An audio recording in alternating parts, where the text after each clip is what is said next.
as I start recording here. All right. So you can find checkpoint 2 on Summit, like I'm showing you on my screen now, right here, Reading Journal My Life with the Wave. So you can access the checkpoint right here, which will look like this. Okay. And then you can access the story also on Summit under the checkpoint. And if you scroll down to resources, you'll see it says My Life with the Wave text. If you click that, it'll bring you to this link with a copy of the story. Okay. And we were talking about allegories on Thursday because My Life with the Wave is an example of an allegory. And we know that an allegory is a type of story that uses a symbol. So whether it is an object or an animal, or another person, or kind of like an idea, it uses a symbol to represent a bigger meaning, a bigger theme or lesson in the story. And so what we're doing for checkpoint 2 is reading through that short story and um, kind of answering some questions relating to that. Because again, remember, this whole project is about how authors write about their thoughts and feelings about love, and what are some of the tools they use, and one of those is allegory. So on checkpoint 2, again, which is right here on Summit, okay, there's kind of two parts, both very simple. First part, um, it's just basically matching. So you have kind of the detail or the definition from the story on this side, matching it with the corresponding letter in the box down here on this side. Or you can just type the letter in there. And then second part, you have these three kind of open-ended questions that you're answering in your own words, in complete sentences. All right. Now, there is a YouTube recording from last week of me kind of reading through the story that you can, watch as a reference. But I figured since we have uh, a group of people here, most of which have not um, done anything with the checkpoint, we can just read through the story again today. So that way you guys at least have it read, and then you have the rest of today to kind of try and work through that and get the checkpoint done. I need this checkpoint totally finished by 5 p.m. tomorrow to count towards um, your progress report for this week. If I don't have it by then it's gonna be ready for the progress report. I'd like it, earlier if you can, but that's the absolute latest. Okay. So, questions about any of that before we keep going here?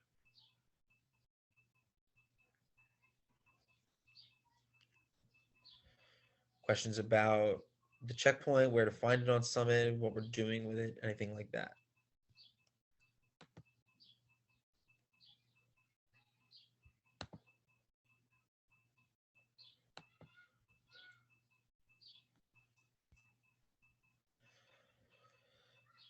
No? All right, great. So, like I said, what we can do then this morning is read through the story again. We may stop and talk about it at some parts, and then you'll kind of all have that under your belt. You can follow along, and then you should be ready to go to just knock out um, that checkpoint, right? Checkpoint 2. If you've already finished checkpoint 2, while we're reading through the story, if you still need to catch up on checkpoint 1, you can do that. All right. So uh, you can also access the short story for checkpoint 1 right on Summit. If you scroll down to the bottom, you should see a link that says Gift of the Magi text. So, Kian, I know this is kind of what you were asking. So you can access the story here. All right. And then what you're doing in the actual checkpoint is, again, kind of like separated into two parts. So the first part, you're filling out this chart. So you have a detail or a symbol from the story on this side of the chart. And on this side of the chart, you're telling me, what's the significance? What's the meaning of this symbol or detail based on what you read in the story? Okay. And then in the second part of the checkpoint, you're just filling in these blanks with the solutions that they create to each of these problems that is presented throughout the story. So, what's Della's solution for not having enough money to buy Jim a present for Christmas? Type that on this line. What's Jim's solution for Della? And then what's the new problem that they have because of those choices? And then what's their new solution? Okay? That's what you're doing for checkpoint one. And the best place to get caught up on this is watching the class recordings on YouTube, where I kind of go over how to do the first box in that chart as an example. And you can pause it, copy it down into yours, and use it to get you started. All right. So I can put the link to the Yes Philly YouTube channel in the chat real quick for everyone, just to have as a reference. All right. Keon, did that help at all? Do you kind of have a better idea of what you have to do for checkpoint one now? Because I know you were asking before.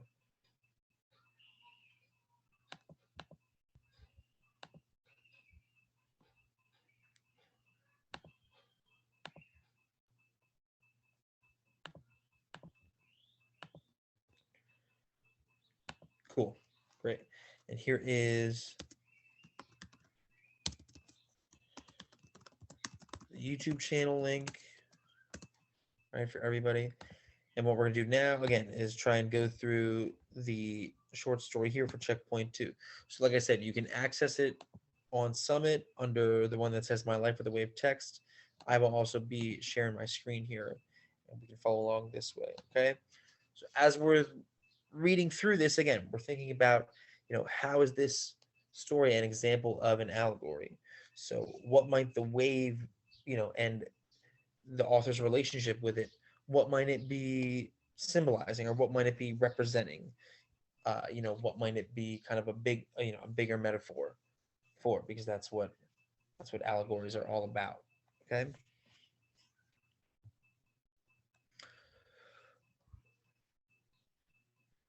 When I left the sea, sorry, one sec.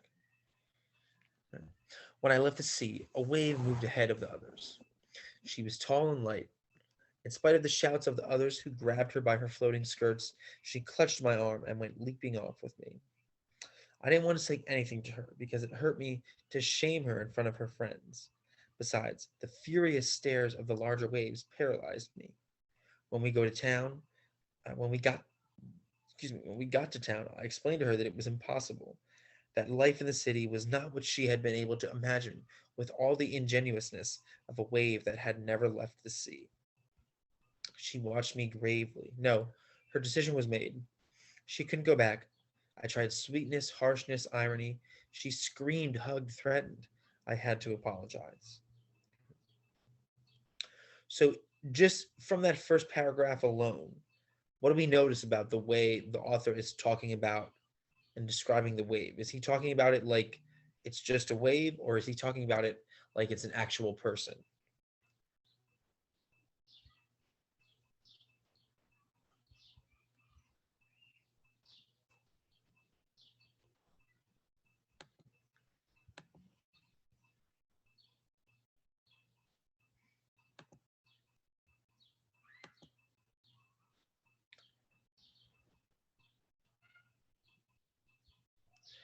What do we think? Any thoughts? If you can see my screen and you're following along, pay attention to kind of the articles that he uses. You know, is he talking about and addressing the wave like it's a wave in the ocean, or like it's actually another person, like another human person? Like it's a person. Yeah, definitely. Because we can see he's calling it, he's assigning it a gender. He's saying it, she has feelings. She's upset, she screamed, she threatened, right? All things that actual people do. Does anybody remember the type of um, figurative language or kind of literary device uh, that we call when an author gives human traits to something that's not human, like an inanimate object? Do we remember what the word for that is?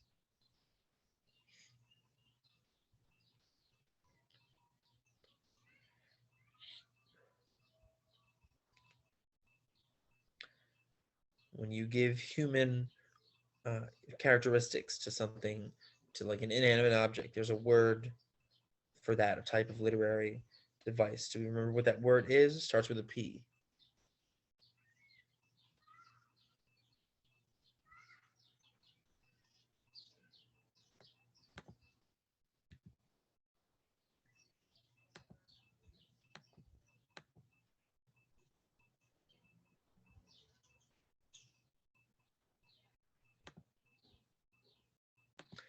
Anybody who can recall or remember? Word starts with a P. That means Personification. yes. Excellent. Thank you. And the way I always remember that is it has person in the word. So, when something is, when we're making something act like a real person, it's personification. And that's exactly what he's doing to the wave here. So, again, the bigger picture is to think about what might this wave and their relationship symbolize? Is it symbolizing a specific person? Is it symbolizing, relationships in general? That's what we want to think about. Okay. The next day, my troubles began. How could we get on the train without being seen by the conductor, the passengers, the police? It's true, the rules say nothing in respect to the transport of waves on the railroad. But this very reserve was an indication of the severity with which our act would be judged. After much thought, I arrived at the station an hour before departure, took my seat, and, when no one was looking, emptied the tank of the drinking fountain. Then, carefully, I poured in my friend. The first incident arose when the children of a couple nearby loudly declared their thirst. I blocked their way and promised them refreshments and lemonade. They were at the verge of accepting when another thirsty passenger approached. I was about to invite her too, but the stare of her companion stopped me short. The lady took a paper cup, approached the tank, and turned the faucet. Her cup was barely half full. When I leaped between the woman and my friend, she looked at me in astonishment. While I apologized, one of the children turned the faucet again. I closed it violently. The lady brought the cup to her lips. Ah, this water is salty. Right? And again, think, why would that water be salty? Remember, it's a wave. It's from the ocean, so salt water, right? The boy echoed her. Various passengers rose. The husband called the conductor. This man put salt in the water. The conductor called the inspector. So you've placed substances in the water? The inspector called the police. So you've poisoned the water? The police in turn called the captain. So you're the poisoner? The captain called three agents. The agents took me to an empty car amidst the stares and whispers of the other passengers. At the next station, they took me off and pushed and dragged me to jail. For days, no one spoke to me, except during the long interrogations. No one believed me when I explained my story. Not even the jailer, who shook his head, saying, "This case is grave, very grave. You weren't trying to poison children?" One day, they brought me before the magistrate. "Your case is difficult," he repeated. "I will assign you to the penal judge." A year passed. Finally, they tried me. As there were no victims, my sentence was light. After a short time, excuse me, my day of freedom arrived. The warden called me in.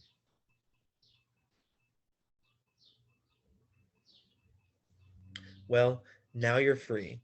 You were lucky. Lucky there were no victims, but don't let it happen again, because the next time you'll really pay for it." And he stared at me with the same solemn stare with which everyone watched me. The same afternoon, I took the train and, after hours of uncomfortable traveling, arrived in Mexico City. I took a cab home. At the door of my apartment, I heard laughter and singing.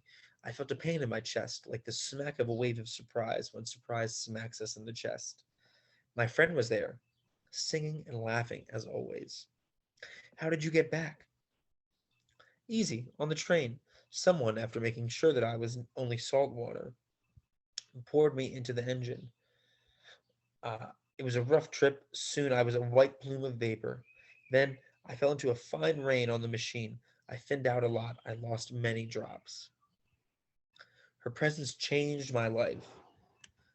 The house of dark corridors and dusty furniture was filled with air, with sun, with green and blue reflections, and a numerous and happy populace of reverberations and echoes. How many waves one wave is, and how it can create a beach or rock or jetty out of a wall, a chest, a forehead that it crowns with foam. Even the abandoned corners, the abject corners of dust and debris, were touched by her light hands. Everything began to laugh, and everywhere white teeth shone. The sun entered the old rooms with pleasure and stayed for hours when it should have left the other houses, the district, the city, the country. And some nights, very late, the scandalized stars would watch it sneak out of my house. Quick clean of the old glasses here.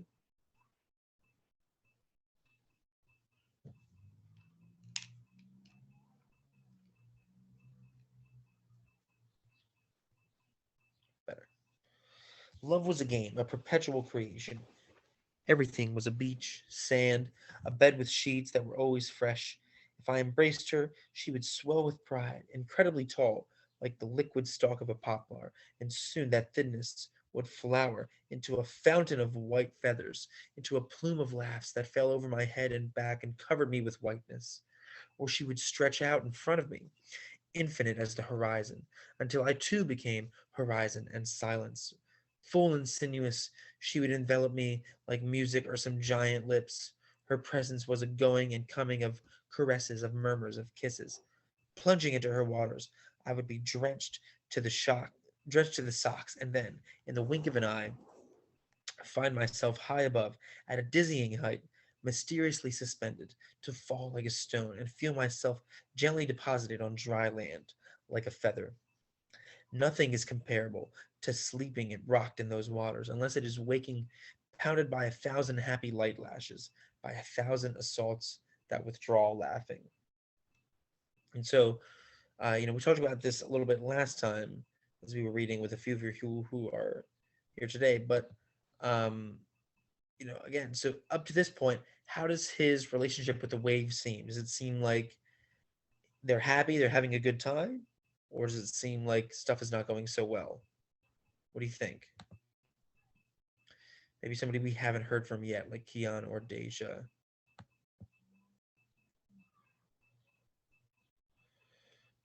What do we think? Does it seem like they're having a happy relationship so far, or does it seem like it's a little bit rough based on what we just read?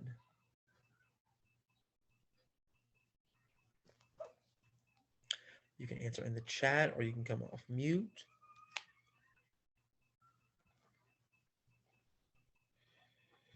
So now he says both.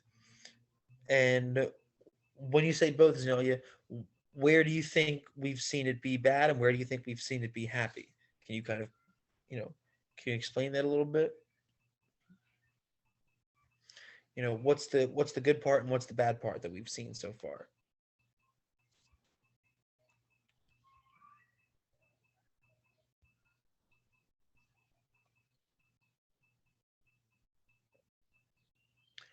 And while she's writing that out, does anybody agree with Zenelia? Does anybody think it's been mainly just happy? Does anybody think it's been mainly bad? What do you think?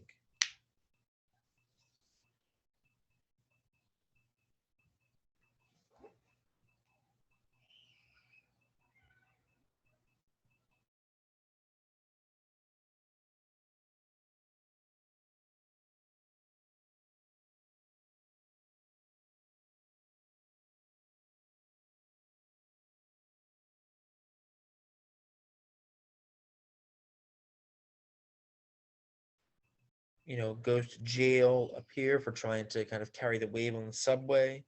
So maybe that's where it's a little bit bad.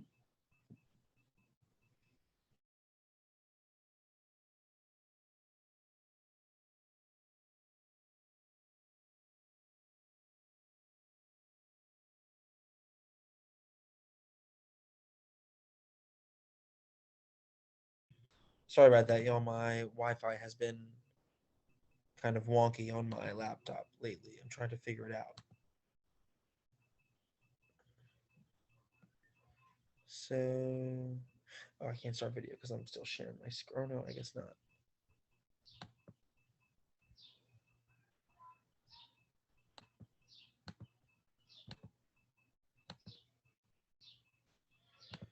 Right. But I think we can definitely say both, like Zanae was mentioning. But I think definitely more happy than sad, right? Especially when we look at um, some of the stuff he says right here, like her presence. Excuse me. Her presence changed my life. The dark corridors and dusty furniture was filled with air with sun with green blue reflections. So we're seeing now a lot of the kind of um, sad parts about his life, about his house. Now they seem kind of full of light, full of happiness.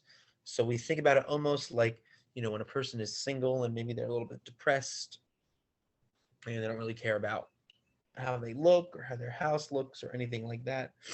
And then they get in a good relationship. They're kind of in that honeymoon phase.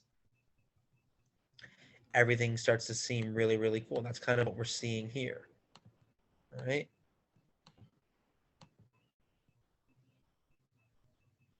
Cool. Thank you, Keon, for letting me know. All right, I will check that out. All right. Keon, do you have any thoughts on this story, though? I know you may not have been, you know, kind of going in and out because you were working on um, that checkpoint, but uh, can you help us out with this? What do you think? Does their relationship seem happy so far with what we've read, or does it seem a little bit rocky? And like I just said, I was kind of sharing my thoughts in that it's almost kind of like that honeymoon phase of a new relationship up to this point. So do we agree? I know Zanelli said it's kind of like both. Thought it was a little more rocky. Okay. I think that's definitely a big part of this story. Like I said, the things that kind of tip me off into like, it definitely, it might get rocky in a little bit as we keep reading here, but from what we just read, and you may have been thinking more as a whole, Keon, so that's okay, right? But I'm talking about what we've only read so far, which is kind of from like right here. Her presence changed my life. You know, the son entered the old rooms with pleasure and stayed for hours. So we see him kind of describing a lot of these images that give the impression that like, hey, um, you know, we're really happy together right now. But we'll see if it maybe starts to take that rocky turn as we continue reading here. Right? But I never reached the center of her being. I never touched the nakedness of pain and death. Perhaps it does not exist in waves, that secret place that renders a woman vulnerable and mortal, that electric button where everything interlocks, twitches, straightens out, and then swoons. Her sensibility, like that of women, spread in ripples, only they weren't concentric ripples, but rather eccentric ones that spread further each time until they touched other galaxies. To love her was to extend to remote contacts, to vibrate with far off stars we never suspect. But her center, no, she had no center, just an emptiness like a whirlwind that sucked me in and surrounded me. So we see now he's starting to notice the difference, and realize, hey, as great as she is, she's still a wave and not an actual kind of human person, right? So there's some kind of things that I don't get out of her.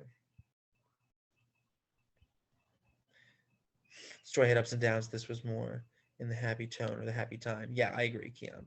And now we're starting to kind of see it shift because he's realizing, like we just said, hey, as great as she is, she's still a wave, not an actual human person. So there's certain things, certain intimacies that you get from a human relationship that I'm not getting with this wave, right?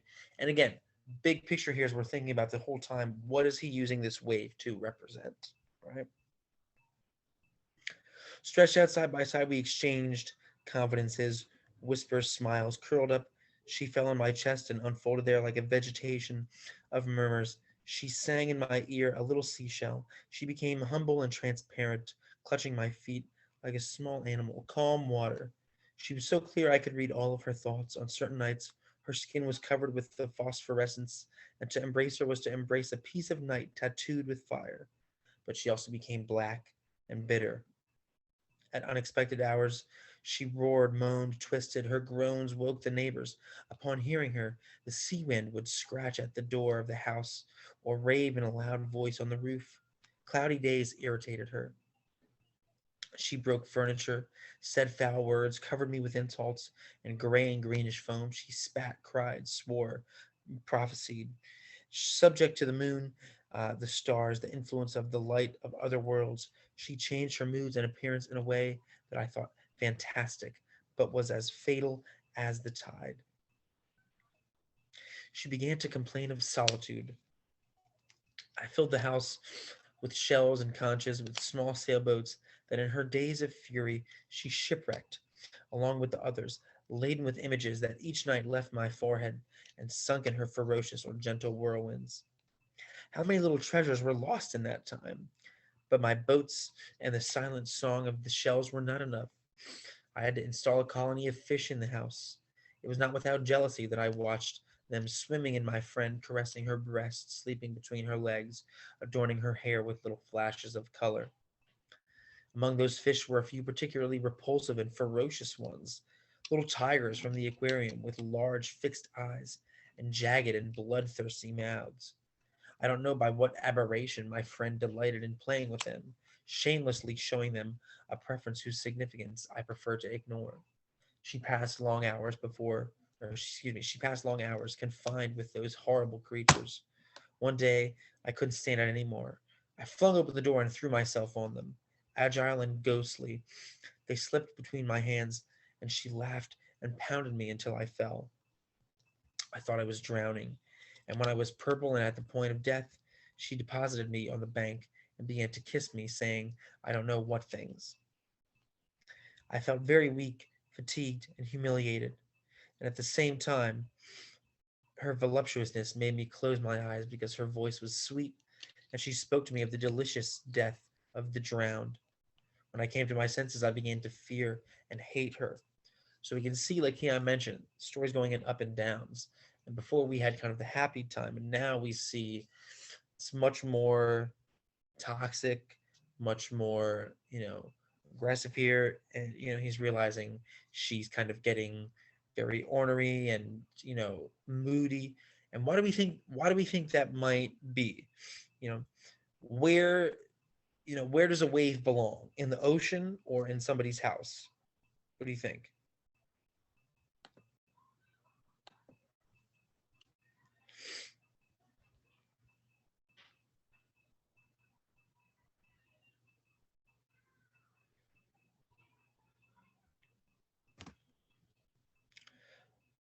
Where do we know waves belong? In the ocean or in somebody's house?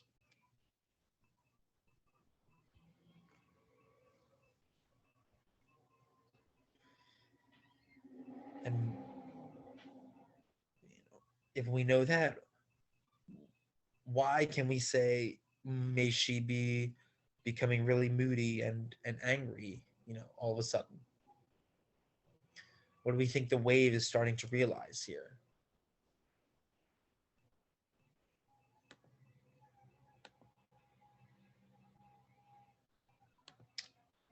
Any thoughts for this question? I'll put it in the chat too in case people missed it.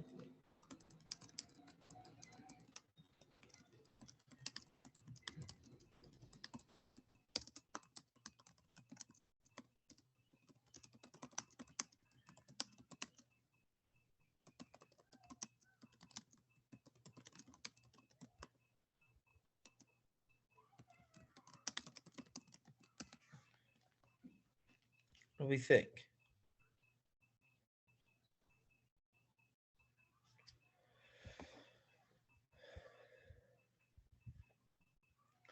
Do we think this wave can really be happy living in this house forever, or does she maybe want to, she may be realizing she wants to get back to the ocean? Anyone with a thought on this who can help us out, either in the chat or off mute?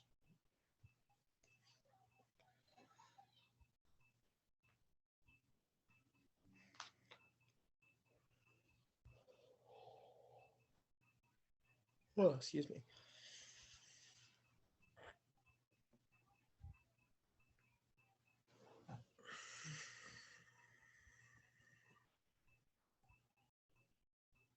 What do we think?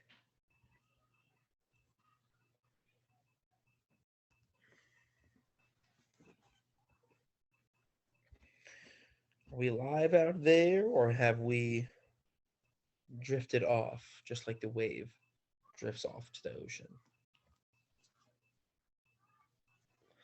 What do we think? If you take, let's think about it. It's pretty easy. If this guy takes a wave from the ocean, puts it in his house, eventually, what is the wave gonna where's the wave gonna want to go back to, or what's the wave going going to realize?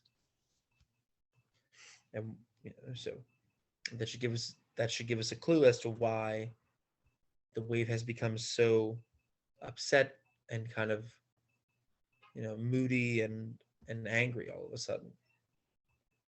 So what do we think is happening here?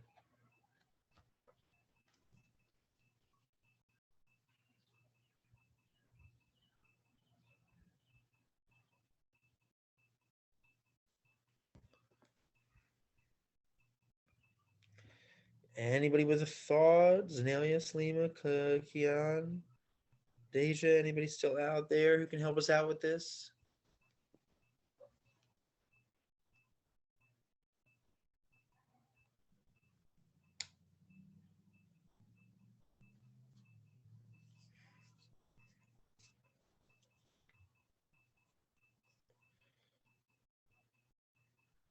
So waves belong in the ocean, right? So we're seeing now the wave is kind of realizing that's where she wants to be in the house. The house is not enough to sustain her no matter what he does. I mean, he buys her seashells and fish and all those sorts of things, but it's still not enough. And so that's probably why the wave is now starting to kind of have get more moody, get more angry, be more kind of bitter, aggressive, and he's realizing now because of that the relationship is becoming what's a word we could use to describe their relationship now. We said before, it was kind of like in that honeymoon phase, but now how will we describe their relationship at this point? Definitely doesn't seem like a happy relationship anymore. So what's a word we typically use when we have a relationship that's kind of the opposite of that? When it's unhealthy for each partner. So how could we describe this relationship now?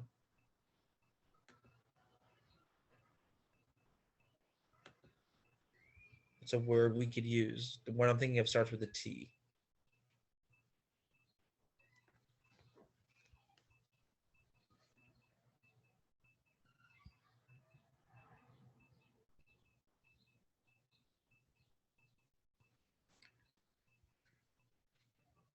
It's also the title of a Britney Spears song, if that helps.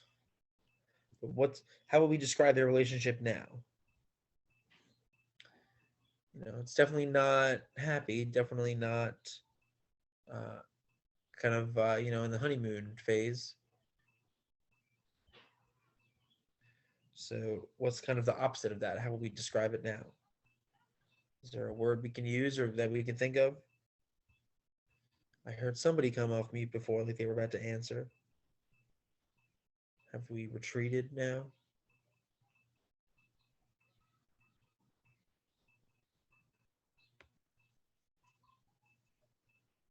I think toxic would be a good word, right? This relationship is becoming very toxic, especially to, the author, to the guy. So we'll see kind of how he resolves that here. Because like he says right here, I began to fear and hate her. So we almost see kind of that cycle in a regular relationship where it starts with that honeymoon phase and you're really kind of into each other, but then you realize, oh, this person actually might be a little bit angry, a little bit abusive, and now I'm almost kind of scared of this person. But yet I still can't bring myself to leave. So again, the similarities here, between real relationships. So what is this whole thing supposed to represent? That's what we want to be thinking about. I had neglected my affairs. Now I began to visit friends and renew old and dear relations. I met an old girlfriend, making her swear to keep my secret. I told her of my life with the wave. Nothing moves women as much as the possibility of saving a man. My redeemer employed all of her arts, but what could a woman of what could a woman, master of a limited number of souls and bodies, do faced with my friend who was always changing and always identical to herself in her incessant metamorphoses? Metamorphoses. Sorry. Winter came, the sky turned gray, fell fog on the city, a frozen drizzle reigned. My friend screamed every night. During the day, she isolated herself, quiet and sinister, stuttering a single syllable like an old woman who mutters in a corner. She became cold. To sleep with her was to shiver all night and to feel deep, impenetrable restless. I left frequently, and my absences were more prolonged each time. She, in her corner, endlessly howled. With teeth like steel and a corrosive tongue, she gnawed the walls, crumbled them. She passed the nights in mourning, reproaching me. She had nightmares, deliriums of the sun, of burning beaches. She dreamt of the pole and of changing into a great block of ice, sailing beneath black skies on nights as long as months. She insulted me. She cursed and laughed, filled the house with guffaws and phantoms. She summoned blind, quick, and blunt monsters from the deep. Charged with electricity, she carbonized everything she touched. Full of acid, she dissolved whatever she brushed against. Her sweet arms became knotty cords that strangled me, and her body, greenish and elastic, was an implacable whip that lashed and lashed. I fled. The horrible fish laughed with their ferocious grins. There in the mountains, among the tall pines and the precious precipices, I breathed the cold, thin air like a thought of freedom. I returned at the end of a month. I had decided. It had been so cold that over the marble of the chimney, next to the extinct fire, I found a statue of ice. So now he returns and the wave is frozen. Because he realizes, when he's up in the mountains away from the wave, that he kind of feels free and realizes, okay, I have to leave her. This is where I'm not happy anymore in this relationship. I put her in a big canvas sack and went out into the streets with the sleeper on my shoulders. In a restaurant in the outskirts, I sold her to a waiter friend, who immediately began to chop her into little pieces, which she carefully deposited into the buckets where the bottles are chilled. All right. So for some reason, it's not letting me turn on my video, but um, so there we have, the rest of the story. Okay. Any thoughts, comments as we wrap up the story?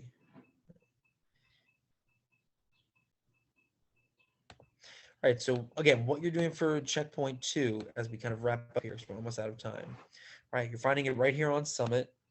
Right. And then going to the link right here. And the first part is just matching. So look at the element on the left, match it with the corresponding letter in the box, put it on the right. So for example, the first one is Octavio Paz. So you'd look at the box down here and think, okay, which of these most closely matches, what Octavio or who Octavio Paz is, and then I would put that letter on the line right here. Second part of the checkpoint, you're answering these questions in complete sentences in your own words, right? So I should see about like 2 or 3 sentences at least for each one, right? And we've talked about everything that these questions ask in class either today or last week, right? So just make sure you're referencing the YouTube videos if you need to, okay? And then once you complete both parts of that, submit request feedback and you are good, okay?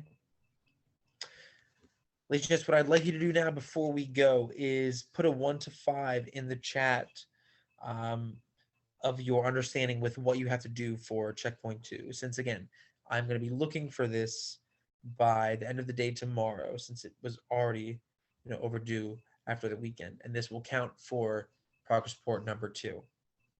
So try and get this done today, but no later than let's say 5 o'clock tomorrow.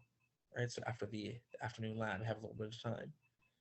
So what I would like you to do again is if you understand everything you need to do with checkpoint two, you can put a 5 in the chat. If you're somewhere kind of in the middle, maybe put a 3 or a 4. If you're pretty lost and you're unsure kind of what's going on, then maybe put a 1 or a 2. But I'd like you to put that 1 to 5 in the chat before we go so I can kind of see where everybody is at.